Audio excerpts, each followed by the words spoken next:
avec les djihadistes là, tous les jours au village. L'amour, ça ne nous dit plus rien. Donnez-nous les corps, nous allons partir enterrer. L'attaque est la plus meurtrière depuis 5 ans.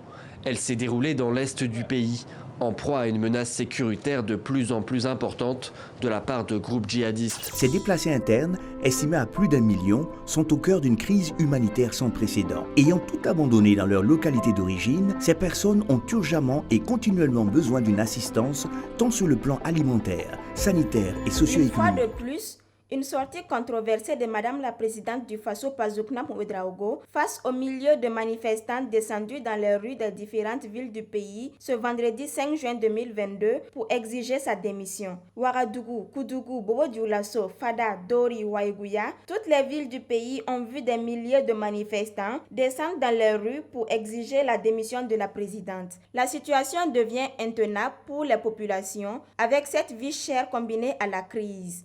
Pour les manifestants, il n'est plus question qu'un Burkinabé meure dans cette crise. Le peuple a trop souffert et souffre encore. Saktouli Tapsoba a tendu son micro aux manifestants. Écoutons.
Peuple du Burkina Faso, chers compatriotes burkinabés de la diaspora, j'ai pris en main la destinée de notre patrie.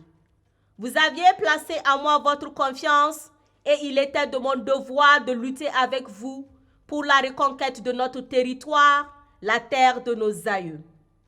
Certes, la lutte n'a guère été facile. Beaucoup flanchèrent et certains résistèrent. La sueur, le sang ont noyé nos champs de bataille. Mais à quoi vaut l'honneur de vivre si ce n'est pour mourir pour sa patrie? S'agenouiller pour se soumettre? Jamais. Il y a encore de la fierté, de l'honneur et de la dignité en nous. Qu'ils soient plus nombreux et plus stratèges, ils n'ont pas le corps et l'âme du patriote que nous avons. Nous sommes des hommes libres, fiers, intègres, prêts à tout, sauf plier le genou. Burkinabés, nous sommes emplis de trop d'orgueil. Volontaires, décidés, prêts à décider nos destinées. Unir nos forces, c'était croiser nos destins. De cette alliance naquit un peuple dont l'histoire des héros est la plus crainte.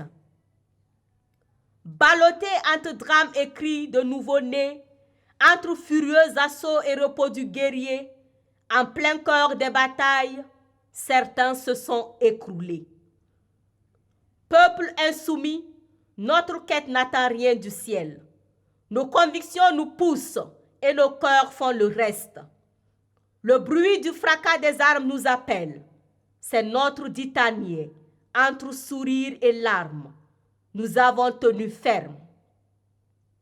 Durant ces jours les plus tragiques, on n'a jamais perdu la foi en cédant à la panique. On a préservé notre dignité. Pas un instant ne fut bafoué le sens du mot burkinabé. C'est vrai, l'histoire est belle. C'est parce qu'on l'écrit ensemble. C'est ce qui restera les jours où on sera tous en cendres. On a forcé les portes, affronté les tempêtes. Un vécu dur comme aucun peuple au monde. Dans cet étroit corridor, leur nombre ne nous coûtera plus. Et vague après vague, leurs assauts se sont brisés sur nos vaillants combattants. De petites âmes solitaires, terrorisant de grandes troupes ennemies, nous voilà entrants, fiers d'avoir libéré notre peuple, fiers d'avoir accompli notre destinée, fiers d'avoir redonné le sourire à nos enfants, fiers de revoir nos paysans retrouver leurs champs et leurs terres, fiers de voir nos braves dames filer leur coton, causer et rire aux éclats, fiers de redonner de l'espoir à notre jeunesse, fiers de revoir nos vaillants combattants rejoindre leurs familles, fiers de nous avoir ôté la honte et de marcher fièrement, fiers de dire « Je suis burkinabé ». Vive le Burkina Faso. Que Dieu et les ancêtres bénissent le Burkina Faso. La patrie ou la mort, nous vaincrons.